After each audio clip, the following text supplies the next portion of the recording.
Terima kasih Bang James yang telah dengan semangat dan api memimpin lajunya webinar ini. Alhamdulillah, tanpa terasa malam ini gue selaku ustadz yang hanya bisanya hukum fikih, malam ini benar-benar ngaweruh ilmu hukum tentang ketatanegaraan. Ternyata banyak bandit-bandit, banyak tikus-tikus, banyak kecoa-kecoa ya yang menggerogoti sistem hukum kita. Cukup menarik apa yang disampaikan oleh Pak Petrus Celestinus tadi. Mulai proses dari awal reformasi ya sampai pemandulan KPK. Bahkan yang lebih menarik, apakah RUU tentang penyitaan aset koruptor ini sekedar lip service atau kenyataannya? Nah, apabila kita hubungkan apa yang disampaikan oleh Pak Petrus dengan apa yang disampaikan oleh abangku, kawan lama, yaitu Bang Juliaman Saragih, di sini drama atau nyata? Pak Jokowi begitu menggebu agar RUU perampasan aset korupsi ini untuk disahkan karena penting di dalam penindaan korupsi, khususnya agar bisa menjadikan efek jerah. Akan tetapi ini setelah kita tilik dan kita cari tahu terus, apa sih penyebabnya? Sudah 1 tahun lebih kok tidak kunjung masuk prolegnas. Ternyata kok ada pembantunya Pak Jokowi, yaitu Kementerian Hukum dan HAM. Gus tidak perlu sebut namanya. Padahal beliau ini adalah dari partai pengusung utama Pak Jokowi. Justru yang tidak memasukkan RUU perampasan aset koruptor ini di dalam prolegnas. Ini ada apa? Ini yang perlu kita cari tahu. Apabila RUU perampasan aset korupsi ini bisa goal sebelum Pak Jokowi turun di tahun 2024, maka akan bisa menyempurnakan kinerja Pak Jokowi selain daripada menjadi Bapak Infrastruktur Indonesia. Bisa juga menjadi Bapak penegakan hukum di Indonesia. Saat ini Gus sebagai relawan cukup bangga kepada Pak Presiden Jokowi, kepada Pak D. Akan tetapi banyak sekali pembantu-pembantunya ini yang kayaknya kurang seirama. Bagaimana menggebu-gebunya apabila kita lihat media online. Pak Jokowi mengharuskan harus berkali-kali di media online ini ya, yang mana meskipun 1 tahun yang lalu itu bisa kita hanya tinggal klik saat ini karena dunia sudah sangat modern. Tetapi kenyataannya apa? Menggebu-gebunya Pak Jokowi ini kok tidak terwujud. Sampai ada ungkapan dari ICW. Yang mana ICW dengan sarkismenya menyatakan, mana menggebu-gebunya Pak Jokowi terhadap pengesahan RUU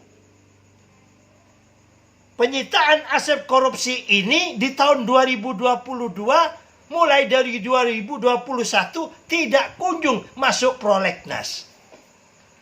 Kalau memang kenyataannya ada pembantunya Pak Jokowi yang tidak sejalan dan seirama dengan harapan Pak Jokowi, maka apa yang disampaikan oleh Pak Juliaman ini ya patut kita apresiasi dan kita teruskan, kita dengungkan agar Kemenham yang mana mengganjal ataupun memperlambat ataupun yang mencegah terjadinya RUU perampasan aset korupsi ini tidak masuk dalam prolegnas.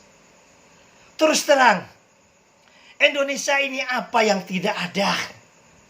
Kekayaan begitu luar biasa. Apabila undang-undang kita kuat, khususnya di dalam tindak pidana korupsi, maka tidak ada orang miskin di Indonesia ini. Semuanya berawal daripada korupsi. Apabila dimiskinkan, seperti kata Pak Suhadi dan juga kata Pak Vincent Wenas, serta juga diamini oleh Pak Petrus, orang ini hanya ada dua kekuatan. Kalau nggak kekayaan, apa satunya? Kalau nggak kekayaan, ya jabatan. Kalau dia masih kaya dan punya jabatan, meskipun dia telah masuk tahanan, masih bisa untuk membeli atau menyogok, ya meskipun dia ditahan, menyogok ya untuk minta remisi tiap tahun. Selanjutnya untuk minta apa? Minta pembebasan bersyarat. Nah, bagi yang miskin, kalau 7 tahun ya sampai kelenger 7 tahun. Tapi kalau koruptor ini dimiskinkan, sudah nggak bisa berbuat apa-apa. Tapi kalau undang-undang pemiskinan ini tidak diadakan, meskipun dia sudah masuk tahanan, sementara undang-undang di partai politik, khususnya di dalam masalah politik kita, tidak mengharamkan bagi pelaku pidana koruptor untuk nyalek lagi. Dia punya uang, dia masih kaya. Seperti tadi diceritakan oleh narasumber. Suaminya ada dalam tahanan. Istrinya nyalon, bisa menang. Terus di mana rasio kita ini?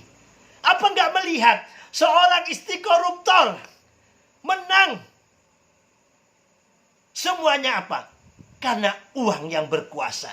Tapi kalau dimiskinkan, tidak akan mungkin. Begitu juga peredaran narkoba, ya, yang juga menjadi penyakit kita. Ini apabila para koruptor dimiskinkan, maka narkoba tidak akan mudah bebas ke Indonesia. Karena adanya korupsi, mulai masuk sampai pengedaran, ya, kong kali kong yang ada. Bagaimana banyaknya kita lihat aparat-aparat penegak hukum, baik itu polisi, kejaksaan, kehakiman, kekayaannya dari mana? Coba hitung gajinya berapa. Contoh soal ya, yang sangat nyata sekarang dan banyak dibicarakan. Seorang VS ya, pangkat 2, berapa gajinya? Terus kekayaannya, mobil, rumah dan lain sebagainya. Apabila tidak ada hukuman yang berat, yang tegas pada bangsa ini, maka yang kaya hanya pejabatnya dan para pengusaha-pengusaha yang koruptor. Tapi pengusaha yang lurus, yang sirotol mustaqim, ini tidak akan dapat bagian proyek apa-apa pada negara ini. Karena hanya yang berani membayar ataupun korupsi ini yang dapat proyek. Maka ketegasan itu perlu. Kami berterima kasih kepada Presiden Jokowi. Sebelum Bapak lengser ke Prabon di tahun 2024, harapan Gus, undang-undang atau rancangan undang-undang perampasan aset daripada koruptor ini dengan upaya dan juang Bapak bisa disahkan oleh DPR. Sebab apa? Pak Jokowi ini didukung lebih daripada 80% anggota DPR. Apabila tidak ada Brutus di dalamnya, Gus yakin. Dan ingat, Allah Ta'ala itu ya bukan orang kejam, bukan zat yang kejam. Ingat, diberlakukannya hukum kisos. Karena saat di zaman Nabi Muhammad ini, nyawa tidak ada harganya. Orang salah sedikit main saling bunuh. Akhirnya diturunkanlah hukum kisos. Inna fil kisosi lahayatun ya ulil albab. Maaf, apabila Gus gunakan ayat ini untuk tafsir universal. Inna fil kisosi, sesungguhnya aku berlakukan kepadamu hai Muhammad dan umatmu hukum kisos ini. Lahayatun ya ulil albab. Karena aku Allah yang menciptakan kalian sangat menghormati nyawa manusia bagi orang-orang yang mau berpikir. Firman Allah ini kalau Gus tafsirkan dalam bahasa universal, dalam bahasa hukum kenegaraan dan hukum di dalam korupsi ini. Apabila tindakan tegas yang luar biasa yang telah diajukan oleh Presiden Jokowi, RUU tentang perampasan aset tindak pidana korupsi bisa dilakukan, sama halnya Allah memberikan tindakan tegas di saat zaman Nabi Muhammad. Apabila kita universalkan, yaitu apa? Hukum ini perlu ada tindakan tegas ataupun kesepadanan. Meskipun tidak harus kisos, tetapi apa? Hukuman berat di sini maksudnya Allah. Yang bisa memberikan efek jerah. Bukan hukuman seperti sekarang. Jaksa Pinangki ya dihukum, divonis 10 tahun. Banding menjadi 4 tahun. Belum 2 tahun sudah dibebaskan bersyarat.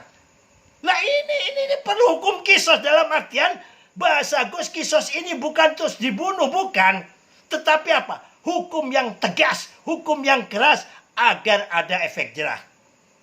Dan di sini yang hadir sebagai narasumber semuanya adalah senior-senior Gus yang sangat luar biasa. Baik itu Pak Petrus ya.